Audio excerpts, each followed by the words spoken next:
kita mulai dari pengertian dulu ya. Nah, pengertian perjudian. Menurut Kartini Kartono dalam bukunya yang berjudul Patologi Sosial, perjudian itu dikatakan suatu pertaruhan dengan sengaja, yaitu mempertaruhkan suatu nilai atau sesuatu yang dianggap bernilai dengan menyadari adanya resiko dan harapan-harapan tertentu dalam peristiwa-peristiwa seperti permainan, pertandingan, perlombaan, dan kejadian-kejadian yang tidak atau belum pasti hasilnya. Nah, apa saja sih yang dapat dipertaruhkan? Nah, bisa saja berupa uang, barang berharga, makanan, atau keuntungan yang besar. Nah, yang dianggap memiliki nilai tinggi dalam suatu komunitasnya. Lalu ada 3 unsur yang dapat sesuatu kejadian yang dapat dijadikan sebagai suatu peristiwa perjudian, yaitu yang pertama, permainan atau perlombaan, perbuatan yang dilakukan biasanya berbentuk permainan atau perlombaan. Yang kedua itu untung-untungan, artinya untuk menentukan permainan atau perlombaan ini lebih banyak digantungkan kepada unsur spekulatif atau kebetulan atau untung-untungan. Nah, yang ketiga itu ada taruhan. Nah, dalam permainan atau perlombaan ini ada taruhan yang dipasang oleh para pihak pemain atau bandar. Nah, yang ketiga adanya dimulai adanya perjudian online ini pada tahun 1994.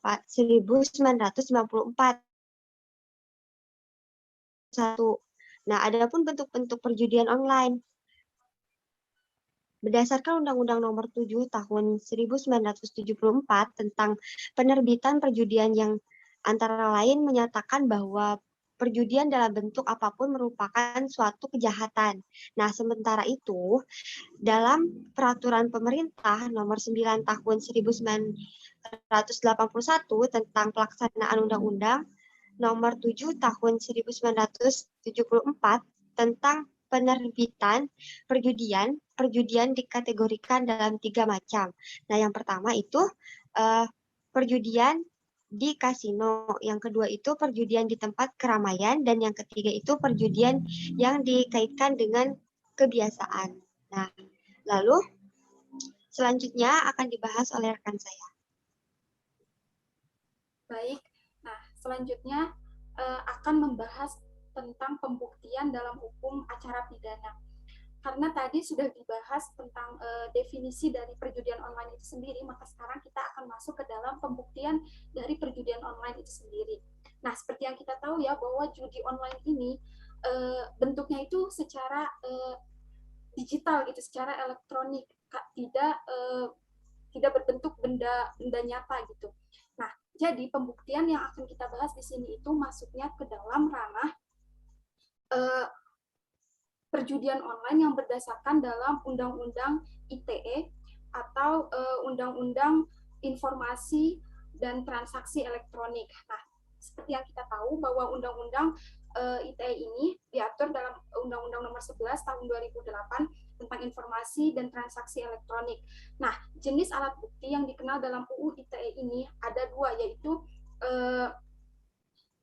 yaitu yang pertama ada informasi elektronik atau dokumen elektronik, dan yang kedua ada informasi elektronik atau dokumen elektronik yang berupa hasil cetak sebagaimana dimaksud pada ayat sebelumnya. Nah, jadi jika dalam pembuktian perjudian online itu ranahnya masuk ke dalam pembuktian terkait undang-undang ITE seperti itu. Mungkin selanjutnya akan dibahas oleh rekan saya. Oke, baik, terima kasih. Saya akan menjelaskan mengenai kelemahan mengenai pembuktian Undang-Undang ITE di perjudian online ini. Nah, perlu kita ketahui pertama, Undang-Undang ITE ini mengenai tentang sebenarnya Undang-Undang Informasi Transaksional sebenarnya.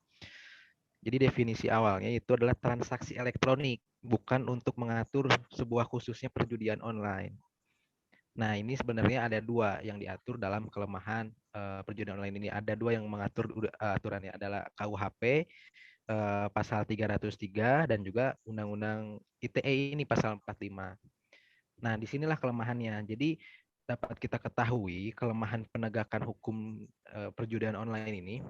Yang pertama, sanksi pidana di judi online ini berdasarkan pasal 303 KUHP dan juga Undang-Undang ITE pasal 45 itu lebih. Jadi pasal 45 itu lebih rendah ancaman sanksinya daripada pasal 303 KUHP. Nah, ini sebenarnya yang menjadi kelemahan mengenai landasan yuridis sebenarnya sangat fundamental. Nah, selanjutnya masuk kepada pembuktiannya. Jadi kurangnya pemahaman dan penguasaan penyidik di bidang teknologi informasi. Tidak seimbang dengan perkembangan kemampuan ke pelaku judi online. Jadi pelaku judi online ini lebih cerdik karena berbicara 1 HP, 2 HP itu bisa beberapa akun bisa untuk perjudian online-nya. Nah, untuk polisi kan bagaimana ini penyidik ini langsung masuk apakah menjebol HP-nya dan sebagainya. Nah, ini sangat susah untuk pembuktiannya. Dan juga penggunaan bukti online-nya ini, bukti elektronik ini membutuhkan keterangan ahli, lembaga penyidik, mempunyai anggaran yang memang nggak mungkin cuma di bawah 1 juta untuk menyelidiki penjudian online ini. Nah, sebenarnya itu sih untuk kelemahannya, ada 3 poin. Jadi mungkin nanti bisa dijelaskan lagi oleh teman saya. Terima kasih. Baik, terima kasih.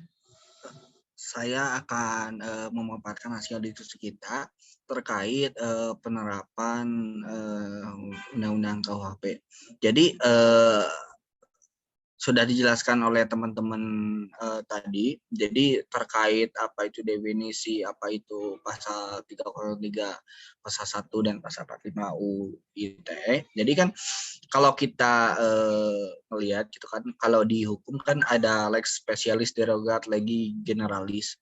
Jadi dari yang general turun ke yang lebih spesifik gitu kan. Nah, yang general ini tuh ada di pasal 303 ayat 1 KUHP yang kita simbolkan oleh lex generalis gitu. Nah, terus lex spesialisnya apa gitu. Nah, lex spesialisnya pasal 27 ayat 2 Undang-Undang UU ITE gitu kan. Nah, terus kenapa kita hakim harusnya hanya satu unsur saja gitu kan, atau satu pasal saja? Karena bagi kita sebenarnya saya sudah melihat bahwa ada beberapa unsur yang sama gitu kan. Contohnya unsur tindak pidana lex spesialis yang spesialis itu harus mencakup unsur yang lex generalis gitu kan. Unsur-unsur yang pasal 27 ayat 2 UU ITE itu hampir sama dengan yang generalis pasal 303 ayat 1 KUHP gitu kan. Nah, itu yang pertama unsur sama gitu kan. Terus yang kedua, ruang lingkupnya juga harus sama gitu kan. Yang terus yang ketiga, subjek hukumnya harus sama gitu kan.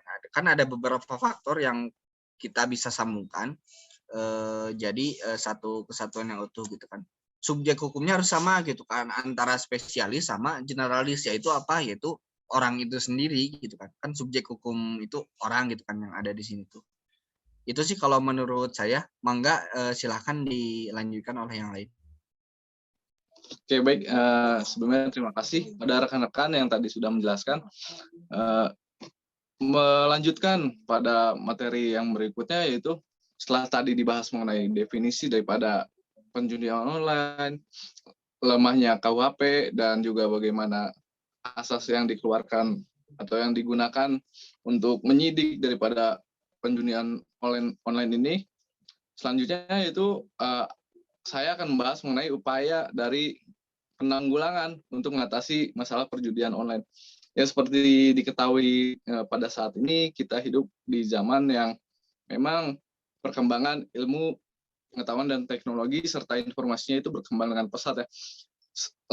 Tapi di balik itu perkembangan tersebut juga diikuti dengan pergeseran nilai dan moral yang ada di masyarakat gitu. Dengan mudahnya kita mengakses informasi dan teknologi, maka semakin mudah juga banyak oknum-oknum untuk melakukan kejahatan, mencari celah daripada pergeseran nilai dan moral tersebut. Adapun upaya yang saat ini atau sedang digandrungkan, yang pertama itu ada upaya dari upaya preventifnya, yang mana upaya preventif ini salah satunya yaitu melakukan pendekatan kepada kelompok masyarakat, sosialisasi dan penyuluhan hukum. Sebagai kita yang sebagai orang yang hidup di dalam dunia pendidikan tentunya berperan penting gitu dalam melakukan sosialisasi dan penyuluhan sejak dini, khususnya di kalangan siswa atau kalangan anak-anak. Selain itu, ketika kita menyandang predikat sebagai mahasiswa, tentunya beban kita untuk menjadi atau untuk sebagai penyambung lidah rakyat daripada pemerintah dan pihak masyarakat itu seharusnya digandrungkan lagi. Bukan hanya pihak-pihak seperti lembaga-lembaga negara saja, kan, tapi kita pun seharusnya bisa melakukan hal tersebut. Selanjutnya yang kedua yaitu ada upaya represif, yaitu di mana upaya represif ini bisa dilakukan melalui rangkaian seperti penyelidikan, penangkapan, penahanan, dan juga bagaimana kita menjaring masyarakat yang memang kulturnya lebih condong untuk melakukan tindak kriminal, yaitu tindak perjudian online gitu. Dengan cara menjaring razia atau penangkapan yang tadi sudah saya sampaikan, mungkin upaya yang bisa disampaikan seperti itu. Terima kasih. Saya kembalikan ke moderator. Nah, Bapak izin bertanya lagi. Ini semua pernah mengetahui ataupun ada temannya nggak nih yang pernah melakukan perjudian online? Baik di HP ataupun di laptop. Pernah, Pak. Siapa? Pernah, Pak. Teman, Pak. Terus kalian gimana nih? Sikap kalian gimana? Saat Diam aja. melihat. Nggak ngerti, Pak. Nggak ngerti gimana nih? Siapa itu, Pak? Kaisar. Yang tadi yang bicara? Kaisar, Pak. Kenapa nggak ngerti gimana nih? Jadi pada saat itu ada beberapa teman saya yang masuk terus nepo gitu ya? Enggak, Pak. Enggak. Kan suka banyak iklannya gitu, Pak. Suka kepencet terus yang kayak gituan. Iya, betul. Oke, baik. Berarti masih ada lah ya pengalaman-pengalamannya. Nah, sebenarnya ini tuh bisa kalian tuh kalau misalkan ada teman kalian ataupun pernah kalian melakukan, ini sebenarnya bisa dipantau oleh cybercrime dari Polrestabes terdekat. Misalkan kalian di Kota Bandung nih ya. Ini Polrestabes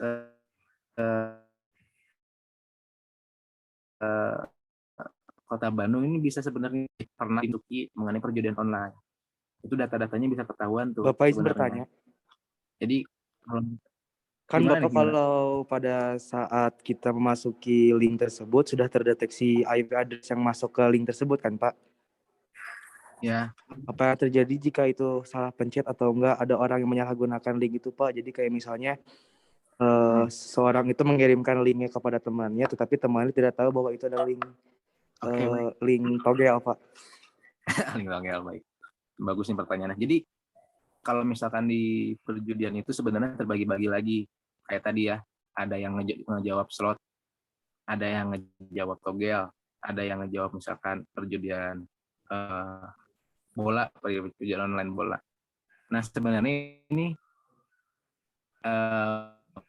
Bapak pernah riset, sebenarnya ketiga dari perjudian online ini tuh harus ada ID ataupun login dulu. Kalau misalkan HP kita tiba-tiba ngeklik aja, itu sebenarnya nggak termasuk ke kita daftar kurang lebihnya. Jadi kalau misalkan kita ada akun dan juga kita memasukkan beberapa uang ke sana, itu bisa ke-tracking juga sama polisi apabila memang diperlukan. Izin bertanya lagi, Pak. Jadi untuk kan itu berarti kalau dalam Pak, saya pernah dengar kalau misalnya yang judi-judi kayak gitu, adminnya itu udah bayar ke polisi, Pak. Jadi yang kayak gitu aman. Gak pernah ketangkap sama sekali admin yang kayak gitu. Kamu orang dalam ya, gitu. Yoi.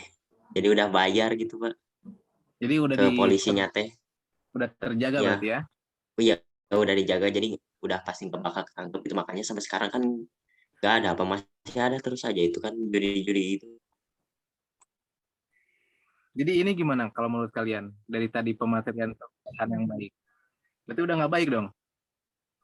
Kalau misalkan polisi bisa dibayar. Namanya manusia, Pak, susah dipercaya. Jadi secara idealnya begini ya. Secara idealnya ini udah ada aturannya juga tadi pasal 27 dan juga KUHP 303, apabila memang ada oknum-oknum tersebut, oknum-oknum misalkan polisi yang memang dibayar oleh bandar dan sebagainya, itu memang seharusnya tidak boleh. Nah, Bapak udah ada kasus sebenarnya di Polda Bali. Itu ada sub bidang khusus gitu ya, penanganan cybercrime ini gitu. Jadi ini tuh ada pengawasannya juga. Kalau di Polda Bali, kalau untuk di Polrestabes Kota Bandung, Bapak belum diskusi lagi atau belum pernah wawancara lagi. Kalau untuk di Polda Bali itu sebenarnya ada dua. Jadi kan sebelum ada perjudian ini tuh ada upaya preventif dan upaya represif. Sebelum terlaksana dan sudah terlaksana upayanya.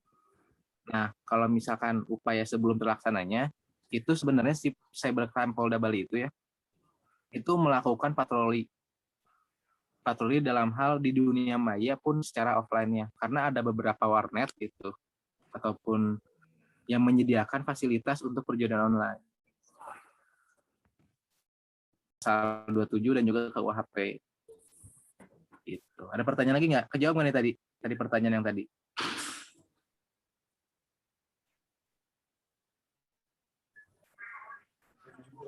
Yang saya belum terjawab, Pak, yang jika si penggunanya lebih jago dari cybercrime-nya, Pak.